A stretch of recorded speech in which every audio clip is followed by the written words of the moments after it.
Bonjour à tous, j'espère que vous allez bien.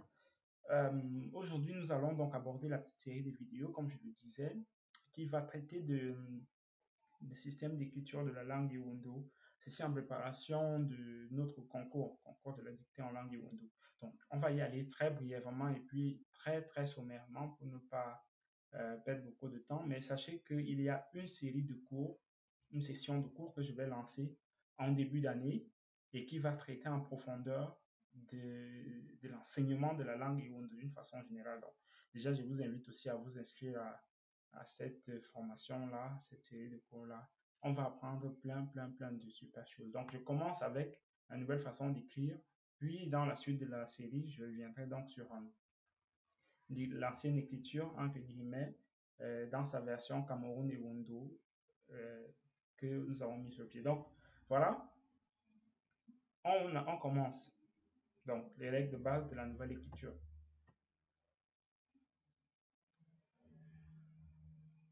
Je ne vais pas revenir sur l'alphabet, le ceci. Donc, je vais dire de façon conventionnelle. On aborde l'alphabet, mais vraiment de façon spécifique pour chaque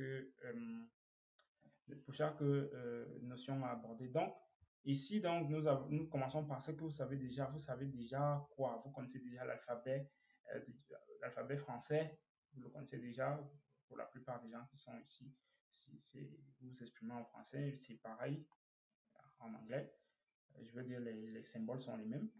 Donc, vous les connaissez déjà, ça ne va donc pas sortir de l'ordinaire ce qu'on va voir ici. Sauf que on va juste ajouter des petites choses qui ne sont pas là dans l'alphabet, dans les alphabets que vous connaissez déjà. Et pour ça, on y va directement. Alors, les voyelles,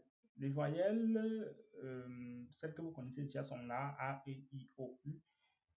On ajoute juste notre E renversé qui fait tant peur aux gens, ces deux-là. Puis notre C renversé aussi. On précise aussi simplement que le U en Ewondo n'a pas la même valeur, n'est-ce pas, qu'en français. En Ewondo, il se lit OU parce que le son U n'existe pas. D'accord? Donc, enfin, tu peux que j'en sais. Donc, on avance. A, comme dans le mot Akaba. Le Macabo, on voit bien Akaba, A, A, A. Il n'y a pas de problème là-dessus. Le E, voilà, j'ai oublié de le mentionner aussi. Bon, le E, a une valeur de E en Ewondo.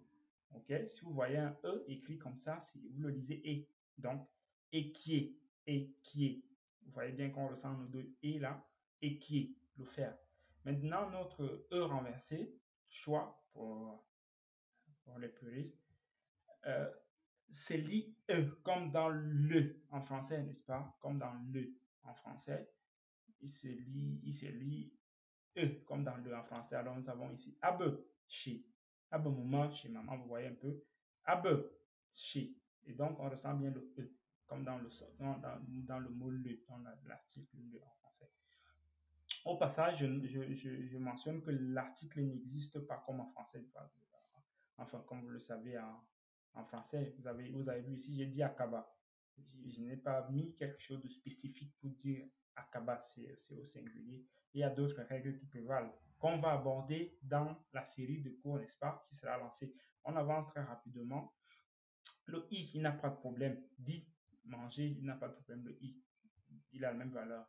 Le O aussi, il n'a pas de problème. Faune, le maïs, il n'y a pas de problème là-dessus. Le U, comme je le disais ici, le U, c'est dit ou. Donc, on ne va pas, on va lire coup. On va lire coup. Ok? Donc, tomber coup. Comme dans les mots à loup, par exemple, n'est-ce pas? À loup, à loup, la nuit. On ne va pas dire à lire, non, mais à loup, la nuit. Donc, on poursuit le O, autant pour moi, donc notre C renversé, euh, euh, qui fait partie des symboles qui font peur à nos frères et sœurs. Il a simplement la valeur de O, ok? Alors, l'oreille, alors, cos pour les puristes, mais en éwondon, c'est que c'est quas. Ce qui veut donc dire que le O a une double valeur. C'est notre quoi, ok? Comme dans moi. Et donc, quas, vous n'allez pas écrire avec je sais pas, OI ou OA, mais vous allez écrire avec ce symbole-ci, quas ou alors cos, si on devait le lire strictement dans sa valeur phonétique. Alors, l'oreille. Donc, et puis pour enchaîner, on a le E, ça c'est le son E qu'on utilise beaucoup aussi en Ewondo.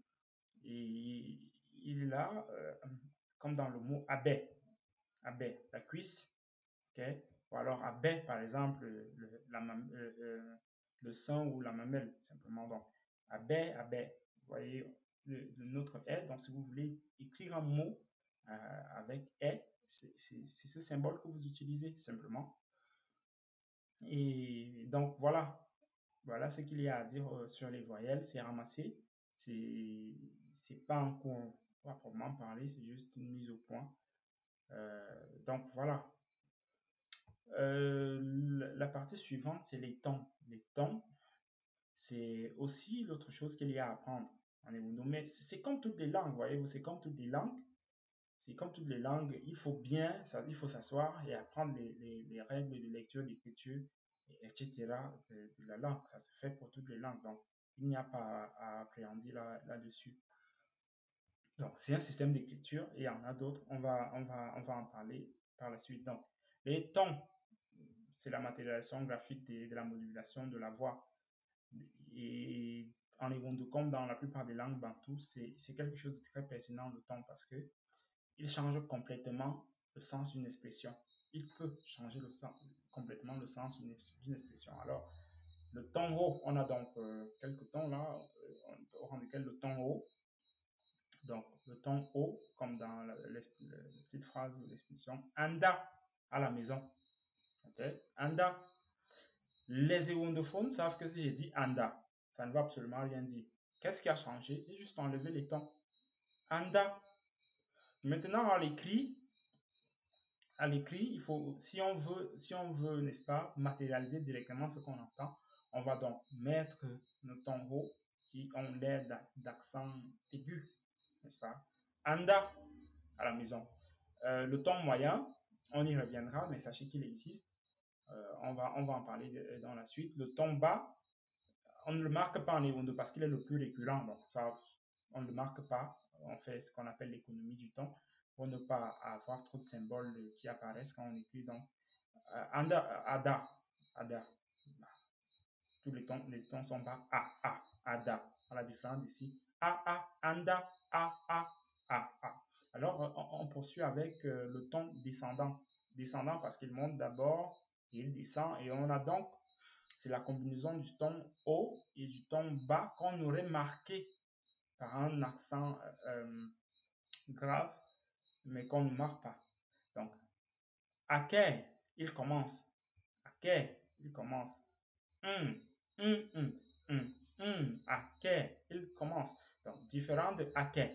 Ok? À quel.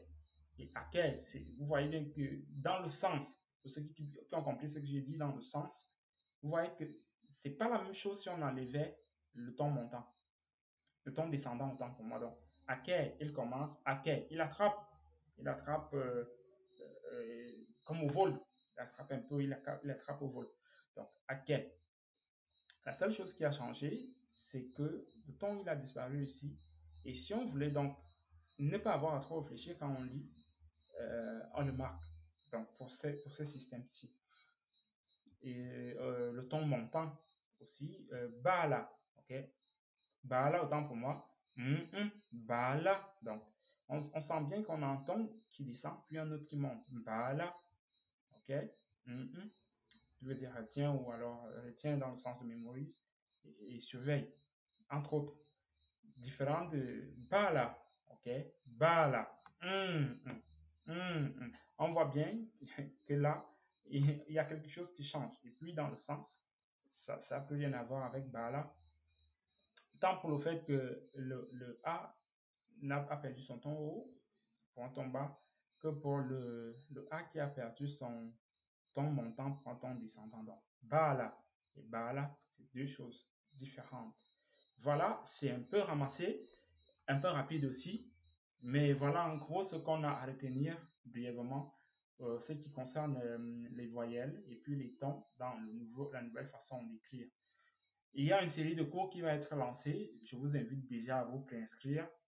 Vous pouvez le faire sur la page Camlance, sur ma page personnelle Joalo.